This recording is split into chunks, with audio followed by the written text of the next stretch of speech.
Branding is all about being different. What you want to do is avoid the mistake that I made when I first started out with my company.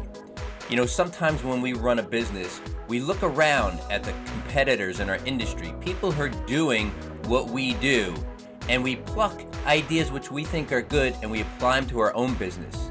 What happens is you end up taking a little bit from that guy and a little bit from that guy, and what you've got is a Frankenstein brand. It's not really assembled in a way that makes sense.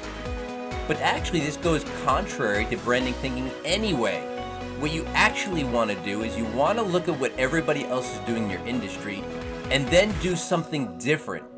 That was the mistake that I made, was I wasn't doing something different. I was showing up as I thought you wanted me to be.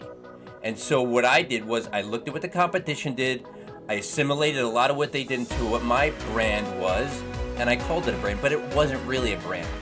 You've got to reach down to the essence of who you are and come up with things that are different from the others.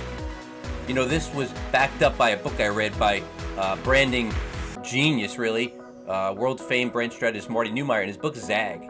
And the principle of the book says that when everybody else is zigging, you zag. They zig, you zag. They do this, you do something different. You could look at things like using a color that most are not using. Use a completely different color.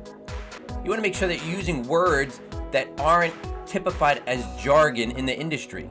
You want to become more of a thought leader and have your own original thoughts, your own original words that you can use and own. And here's a great bonus tip for you. You have a process for taking your clients from start to success. You want to hone that process into 3 or 4 easy steps that you can name, and then name the entire process and claim it as exclusive. This gives you a unique selling proposition in the marketplace. It sets you apart because you have a process that nobody else has, which positions you as an expert. Don't overlook these simple things on how to be different in projecting your brand. You want to stand out in the marketplace, and this is how it's done. Bemaroo!